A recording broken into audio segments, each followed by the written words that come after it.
So today is the day I finally give you guys a walk around of the S13. I have the S14 all done from putting the 5-lug hubs and RPF1s on it. But of course, I am still running into an issue with my fitment. The fronts are pretty spot on. I'm pretty happy with how it looks and how I still am at a pretty functional height. But these rears, these pesky rears, just from driving it up and down the driveway, I've pretty much destroyed this tire. You know, I'm pretty sure it'll be fine to continue driving on, but I'm definitely going to need to raise it a lot more and roll the fenders. Definitely need to get that done soon. But can we just take a moment to appreciate how good Zenke's look with SBC RPF1s? Completely changes the look of the car, and I'm so happy with it. I guess you can finally say that the majority of my cars outside of the truck have RPF1s on them. I love them that much. You know, if Enki makes RPF1s for trucks, I would totally grab a set, but I don't think they do. But anyways, I know you guys have been wanting this walk around for the longest time. I think we're 4 videos into me having the car and I still haven't given that to you. Wait no longer, because today is the day. But before I walk through everything, I need to stop by AutoZone to drop off this slide hammer that I used this weekend with working on the 5-lug hubs on the S14. But first, we gotta move the S14 out of the driveway because there's no way that I'm gonna be able to drive through the grass and this tiny little ditch with how low that car is. All right, 240's out of the way. Gonna have to be pretty careful not to hit my sister's mint Honda Fit. I think if my sister were to slam this thing on tarmacs and daily it, she would be the coolest sister ever. Well, maybe not tarmacs, RPF1s. Now we're talking. But anyways, let's go ahead and pull the replica 180 SX out of the garage.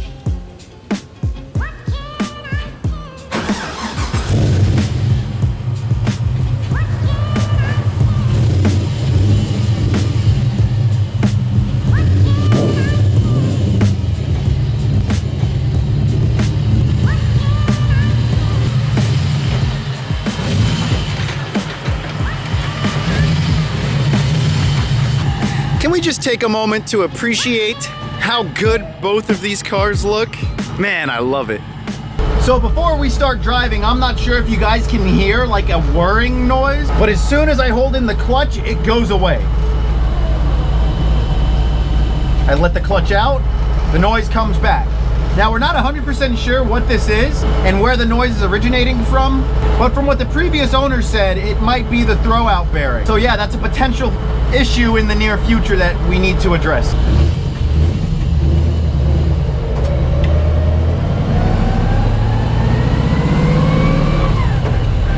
So to cover some other smaller things, the engine from this car is from a 2004 Pontiac GTO. The previous owner of this car had a GTO that he drifted.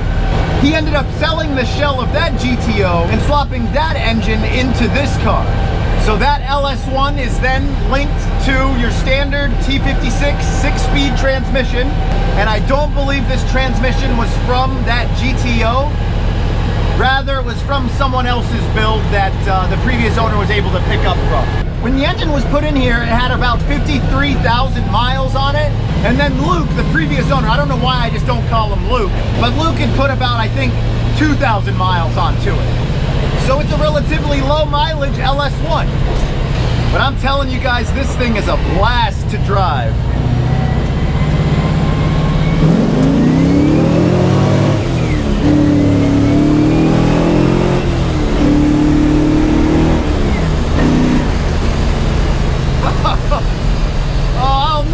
Sick of that.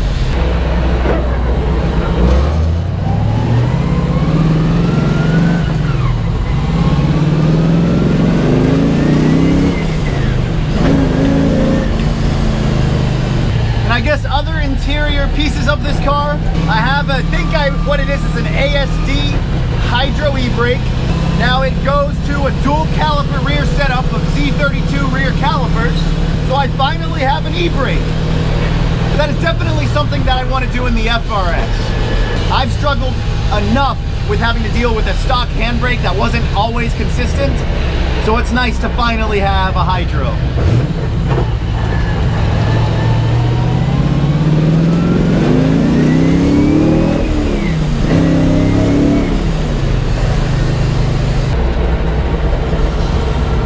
So I also have my non-working AEM air fuel gauge, my working temp gauge with my little switch for the fans to cool the car off. You would think down here in Florida, I'd need to constantly run the fans, but the temps are pretty nice in this car, surprisingly. What I really want to do is go and give this car a good interior cleansing. Because from us being in and out of it, and when it got shipped, it got wet in here, and the people in the truck got dirt all inside. But the whole interior is painted a nice white color. Shout out to Xiaomi Garage for doing a pretty sweet job on this cage in here. Definitely a fan of it.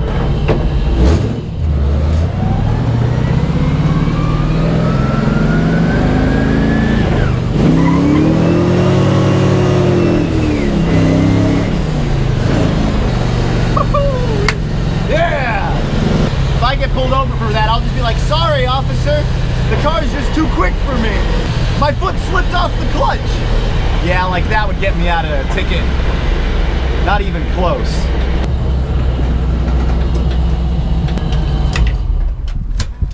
All right. The other thing, since there's no working e-brake in here, I gotta park it in gear. No biggie. But I'm here at AutoZone, so I'm gonna go ahead and return this good old slide hammer. All right, I went ahead and dropped off the slide hammer. I'm telling you, I'm spoiled having the FRS with AC still in it. No AC sucks, I'm burning up in here. Let's go ahead and do a pull up this bridge.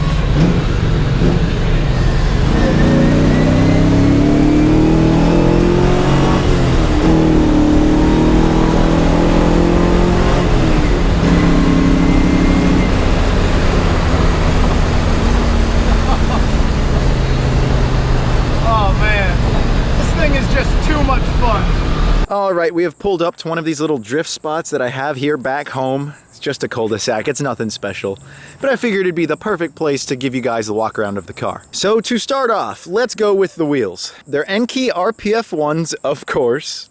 18 by 9.5 all around, plus 15 offset with I think a 225/40 tire up front and a 235/40 tire in the rear. Ideally, I'd like to have a full square setup, so I'm thinking 225s all around, but the car has no problem breaking traction with, you know, a little bit of extra width. With the wheels, I have Z32 calipers, front and rear, of course with the dual caliper setup.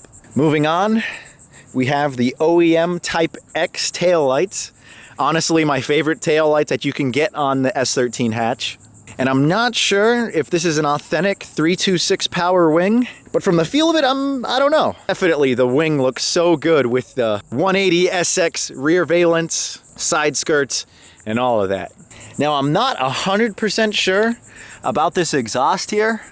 Kind of looks like an Tanabe or something. See if there's any nomenclature on it.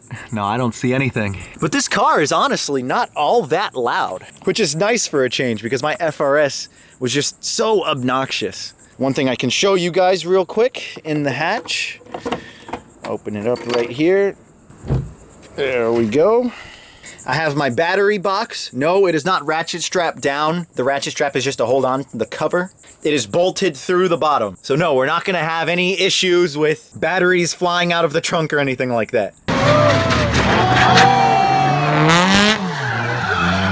And earlier this morning, I went ahead and put 1 gauge wire from the negative to the ground, but I still need to run 0 gauge power wire.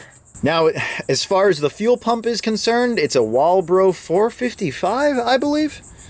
Not 100% sure on that. And in all honesty, it doesn't really matter because if I make it through the Pro-Am into Pro 2, we're more than likely gonna have to cut out this back half and put a rear mounted fuel cell and all that jazz. But yeah, no, she's pretty nice in the rear end, if you know what I mean. Guess cover a couple more things on the interior. I have a Rep Bride Lomax seat. I do have a new seat coming in that is going to replace this one. because in the Pro-Am you need to have those halo headrest things or whatever you want to call them, just to keep your head from bouncing back and forth if you know you were to hit something. And it also has Sparco harnesses. So let's see what is under the hood, even though you guys have already seen it quite a bit. Of course, like I said earlier, an 04 GTO LS1. I got a KA Mishimoto radiator with slimline fans to cool her off. You can see those green Sicky mounts right there with Holley headers, going back to that single exhaust that you guys saw. And while we're right here, I have a PBM lower control arm. I believe this is their V1 arm that they made. It's definitely seen better days, at least visually, but she's still holding up decently. I have GK Tech drop knuckles up front. Now, I'm not 100% sure what tie rods those are. That's probably something I need to figure out, just so that I can order some more in the future in case I pop a tie rod at the track. Last but not least, she sits on Stance Super Sports coilovers. And Luke did a pretty good job with the fitment, I think. Now, the motors for the pop-ups are still here, and you can still turn them to raise them or lower them. And the headlights and all of the lights work. So I'll be set for night drift events. Drop a comment down below if there's anything specific you guys want to know about this car, and I'll do my best to respond to it. But I guess the one last thing that you guys could probably be wondering is, what am I gonna do with all of these decals and stickers on the car? Well, first off, I'm not going to be removing all of them because I really like the idea of paying homage to the previous owner of the car with how nicely he set it up. But one thing I definitely want to put is an ambush drift banner. But I'm a real fan of this color combo on the blue. Enough of me talking. Let's give this car a quick rip.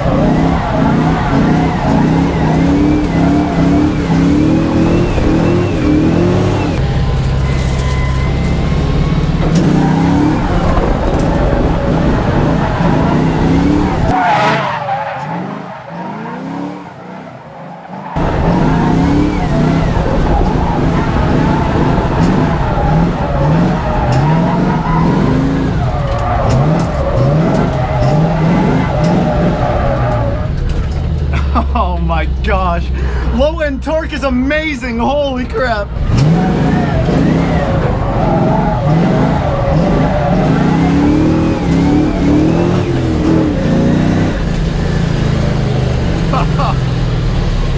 Oh man, that was a lot of fun. Definitely having a lot of low end torque is something foreign to me, but I'm already in love with it. It's so simple to drift. I really got to get Drift Dad to come out here in it, because he would love this thing. You were gone a long time. I was doing my video. I thought you were just going to go out and you're going to do a walk around. I did. You did a little bit more than that, did you? No. Yeah. What do you think I did? You're like a Tommy Flanagan. Who's that? Huh? Who's that? Okay, some of the people on there will know who Tommy Flanagan is. Yeah, that's right. I didn't drift, Dad. I didn't drift at all. That's the ticket. Yeah, that's it, ticket. Well, if what you're accusing me of is drifting, I have no idea what you are talking about. I plead the fifth. Okay, Tommy. But in all seriousness, you got to take this thing out for a spin. It is pretty quick and you'd like it. I ain't drifting it. I didn't say you had to drift it, you just have to go out and drive it. And it's a welded diff. You're not daily driving it, you're just going out for a spin. Just a spin. Not a spin. No, not a literal spin. Okay, all right, good. But you'll definitely drive it? I'll drift it another time. I'm hungry. We're gonna eat. So that's pretty much gonna be it for this video. Sorry again for it being 4 or 5 videos deep, and I still haven't given you the walk around. You have it now. And for that, make sure to drop a like on this video. Can I do that? Like that? I can't. Oh yeah, your poor little pinky. So that's gonna be it for this video. Thank you guys for watching, and we'll see you next time. Peace.